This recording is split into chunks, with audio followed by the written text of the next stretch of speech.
like this new Beverly Hills black tie outfit. My trip started by going to Naples for the International Astronautical Congress. Then we went to London for an aeromobility charity. Then went back to Paris, for Jules Verne's 20th anniversary. And then we came here, and I'll go home Monday, have a dinner Monday night, and then fly to Miami to go scuba diving in the Caribbean. Come back from there and go to Princess Grace Gala in New York. Few little people to see in Washington, D.C. Then I fly to Hamburg and meet the rest of my support team, or Christina and her husband Alex and Brielle. Do something in Hamburg. I think I give a speech of some sort. And then something in Dusseldorf, and I get back, and I'm trying to figure out what I do next. If I didn't have my iPhone here, I'd really be lost. What you didn't see in, before I start with that, I do want to say how saddened all of us were, whether it was Mike Collins and I on a crew of Apollo 11, or the other people in the astronaut office. We're very saddened by Neil's passing, and quite a few of us attended a memorial funeral service in Cincinnati, and then at the National Cathedral in Washington, D.C.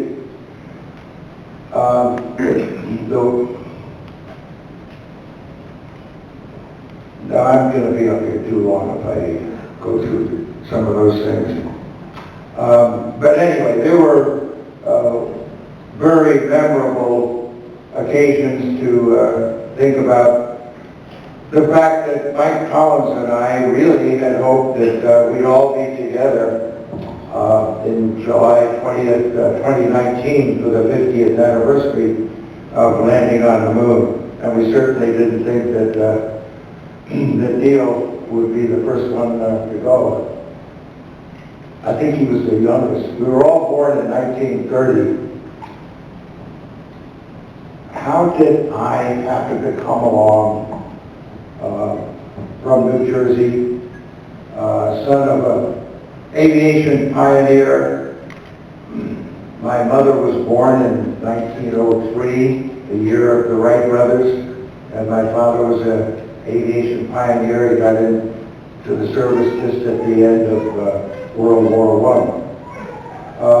So I grew up in sort of an aviation background family. Had my first ride in an airplane at 2 years old in a Lockheed Beta, high wing, red, white, painted to look like an eagle.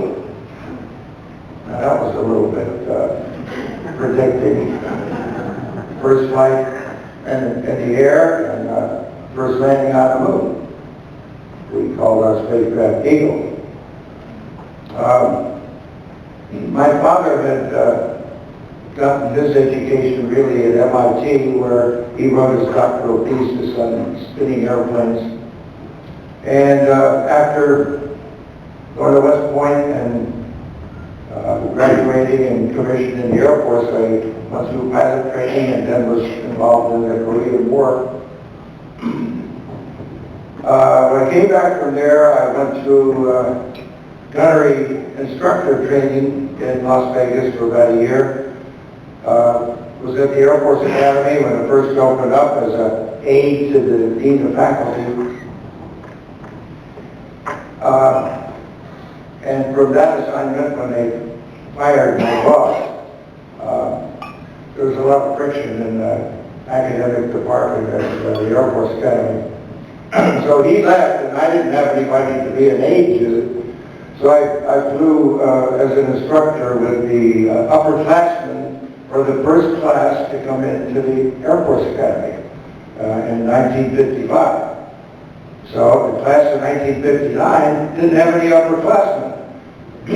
So the way they handled that was to take some second lieutenants who had just graduated from single engine jet pilot training and said, you guys will become upperclassmen for a couple of years. We'll let you fly F-86s, which I know from the Korean War was the best airplane really ever built.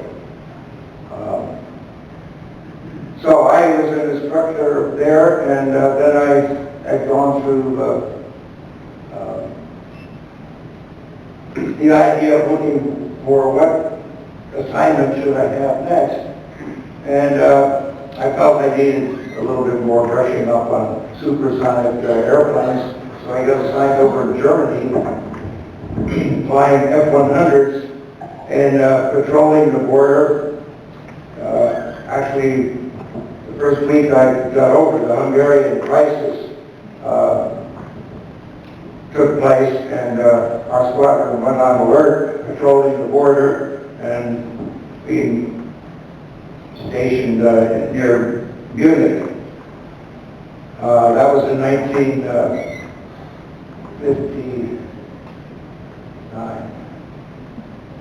56. In 1957, we transitioned over to tactical fighters. That's low level, 500 feet into the target, pull up, and toss a nuclear weapon on the runway or whatever the target was. The reason I say that is because 1957 was Sputnik, October 4th, 1957. We were not too interested in beep, beep, beep, beep, beep. When you're on 5-minute alert and your airplane has a nuclear weapon on it, you kind of have a few other things going on in your mind. What the heck is all that? That's why you got out there is a lot of vacuum and space anyway. Well, from there, what do I do next? Well, I decided I needed to improve a little bit more education, so I decided to get a master's degree first. So I enrolled in a 2-year program at MIT, but I had a very bad case of hepatitis coming back from Germany and Italy. So after a while, I extended my program to do a doctoral degree, and then I had to figure out what my thesis would be. And since I knew how to intercept airplanes, I figured we need to do something with objects in space. We may need to rendezvous. So I wrote my thesis on rendezvous. And am I going to run out of time before I get started? Red roll.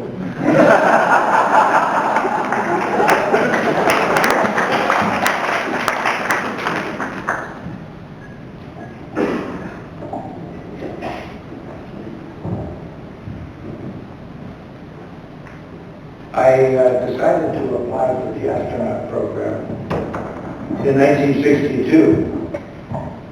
I had been overseas. The Life magazine came out in 1959 and told everybody that they were going to fly into space on this Mercury capsule. And that everybody selected had to have gone through test pilot training. Well, I hadn't done that. I was more interested in here and the future. So I wasn't qualified, but I was a good friend of Ed White's at West Point, and he'd gone through the test pilot training, and he writes me a letter and says, I got to apply for the astronaut program. I said, Ed, I can shoot Henry as well as you can, so I'll apply too. And I got that NASA and Houston might be interested in my thesis that I was writing on in rendezvous of two spacecraft. And I guess they were, but they couldn't select me because I hadn't been through test pilot training. Next year, 1963, they changed the requirements.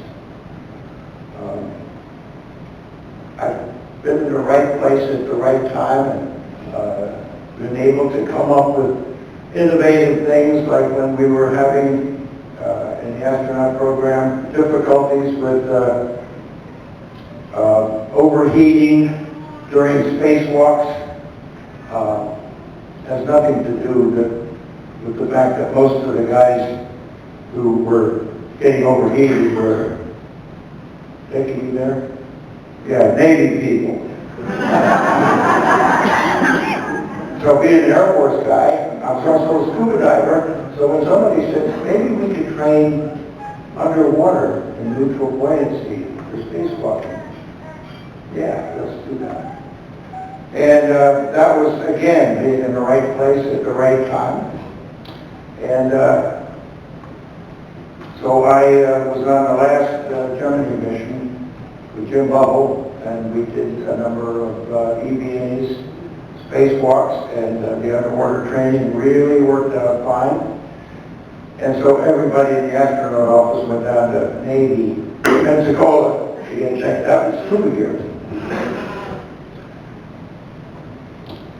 Shortly after that mission, we all lost Gus Grissom, my good friend Ed White from West Point, and Roger Chaffee in the Apollo fire in 1967. We did a good bit of revising the spacecraft, the Apollo spacecraft, and came up with a Lot 2 that could dock. And actually, we ended up with a much safer spacecraft.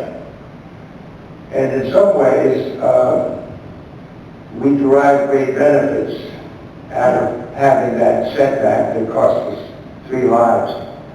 We had a much safer spacecraft, and by the time we got it all ready, we were sort of caught up with where we might go. We flew the spacecraft on a Saturn I rocket to check it out. 10 days, I think it was, in Earth orbit.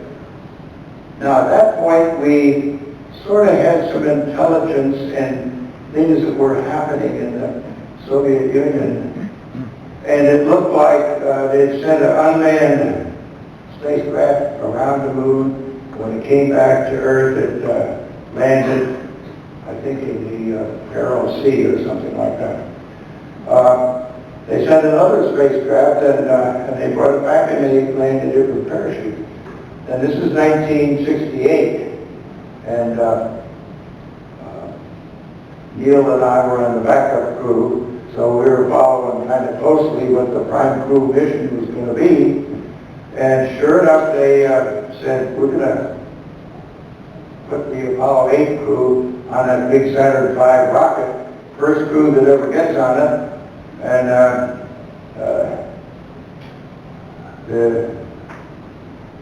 first time a crew flies on the Saturn V rocket, and only the second time we've flown the spacecraft. And we're going to fly it to the moon, but we're not going to just go around it, we're going to go into orbit.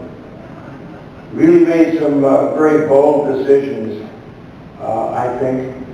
And then being on the backup crew of that mission, there's already a crew signed to Apollo 9 and to Apollo 10 to check out the lander in Earth orbit, and then a dress rehearsal with the lander in lunar orbit. And Apollo 11, we were, Neil and I and Mike Collins, who had originally been on Apollo 8, but had a medical problem. He came along on our flight. We started training for the lunar landing. Now you've seen what we did there. Let's skip ahead a little bit and leave NASA. And I told you I hadn't been a test pilot, but where do you think the Air Force assigned me? Commander of the test pilot school. Instead of the Air Force Academy, where I was experience. That wasn't a career that I really wanted to pursue, so about after a year, I left the Air Force, retired from the Air Force, 21 years of service. I had to deal with some inherited things like depression and eventually alcoholism. And I started fumbling around, wondering what I was going to do next. I didn't want to join a company that might not get the right contracts. And what I really knew as I began putting my life back together again was nothing but the space program. And I knew a little bit about relative motion, so I started thinking about better ways to get to the moon and something that would give us movement around the moon and back to the Earth, and then maybe back to the moon again, and then back. It was a continuous spacecraft, cycling back and forth between the Earth and the moon. And I thought this was pretty damn clever. It's not something that helps you if you're going from the surface of the Earth to land and on the surface of the moon. But it is good if you want to take tourists on a flyby, the front side and the back side.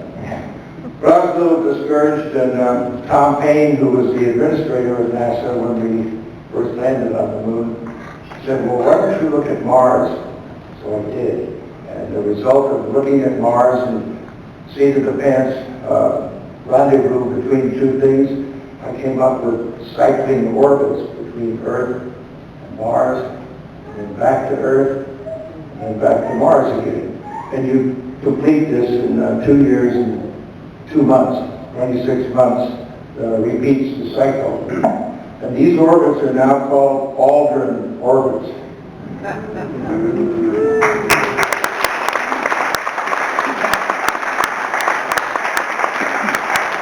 I like that because, you know, a lot of guys could have gone along and held Neil's hand and guided him around and got him down on the surface, and then come down the ladder.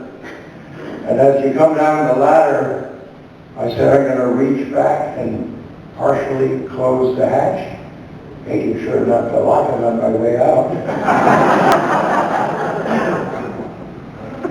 Well, that's getting one late thought about, but I had another one tucked around up here, but we had to finish the mission and push in a broken circuit breaker and do things like that.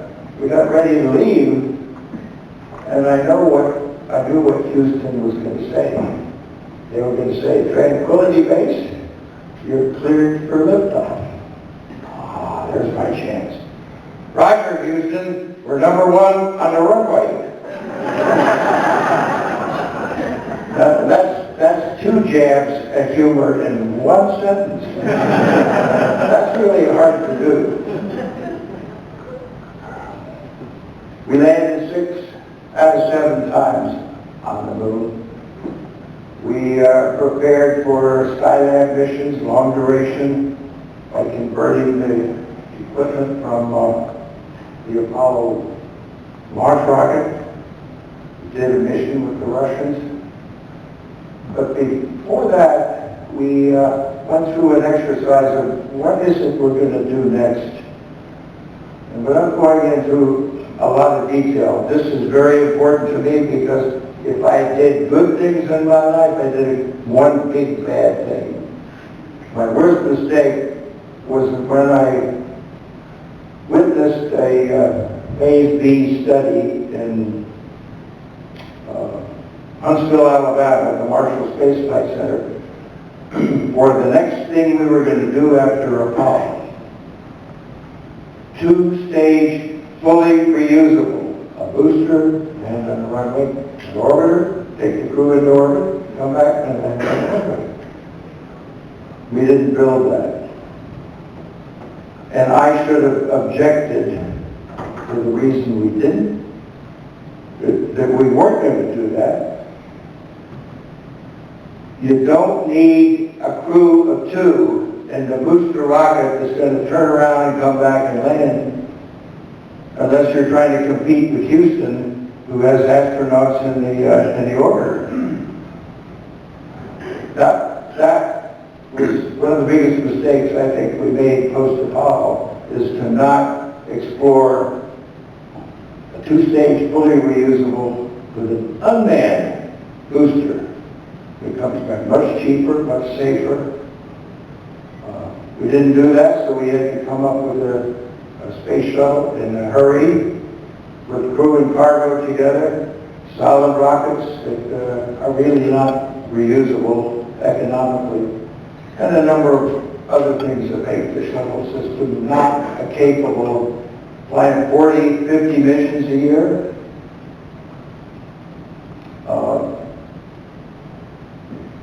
So where do we go in the future now? Obviously, I've been looking at things that to me satisfy what I look to see happen in not just the United States, but I think the United States helped along by the UK space program. Two nations working together to drive an international lunar development corporation. And the U.S. can be leading this activity. And we can supply the infrastructure, the human orbiting bases. It's like an orbit because it's on the other side of the moon, and then there's one on the Earth side of the moon. We can put people there, and they can control robots in less than a second time delay, there and back. Very efficient control of robots. And with those robots and people out there, we can assemble the base on the moon as piece after piece after piece is landed to take care of the nations that for prestige want to land their government people on the moon. Well, we did that. We did that 43 years ago, and by the time we're able to do it again, it'll be over 50 years. So going back to the moon to build up a colony will be welcomed by Chinese who have landed first. And they'll put a big effort into that, and so will several other nations. That's why we want to send commercial people there who can also robotically mine the ice crystals at the South Pole of the moon. Because the main base is going to be where we want it, at the South Pole. Not where the Chinese would put it, would be equatorial to support their early landings. This is very important that appropriate leadership as to what happens back on the moon, and it does not spend tremendous resources with a big booster that we don't need and a lander we don't need, but we lead with the infrastructure, the GPS, the communications, and the robotic control of science, robots on the surface, and we're now concentrating step by step. And occupying those places near the moon is kind of the first step. Producing fuel from the moon is another one of those first steps. We might visit an asteroid for a brief reconnaissance. We might fly by a comet, all of which moves us to the point where we can drop people on the moon, one of the two moons of Mars. And then we do with people there for a year and a half exactly what we did at the moon. We build the base on the moon on Mars before people ever get there.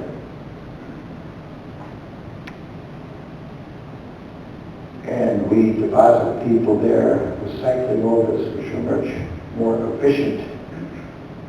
As it swings by the Earth, we get on to the lander, and 5 months later, we get off at Mars, and we can go ahead and land.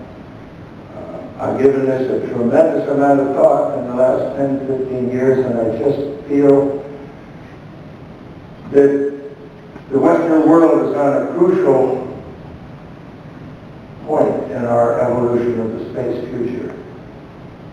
And if we go back to the moon the way some short-sighted politicians want to do, and spend a lot of efforts there doing things that we could do with robots, more than likely the Russians just might zap somebody to Mars for a couple days and come back just so that they can be first.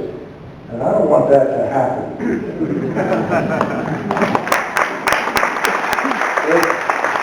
It took 66 years to go from the Wright brothers to landing on the moon. Another 66 years brings us to 2035. Add a couple more years to that, and a president, whoever he is, at the 50th anniversary of landing on the moon, can say something like, I believe this nation should commit itself in 2 decades to establishing American-led permanence on the planet Mars.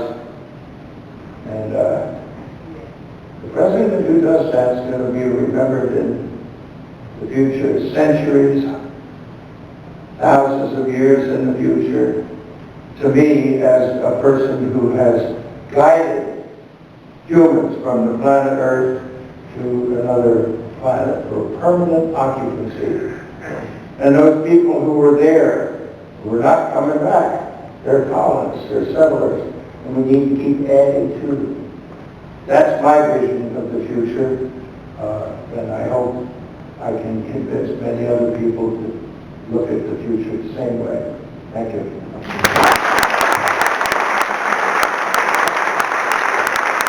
Ladies and gentlemen, come over.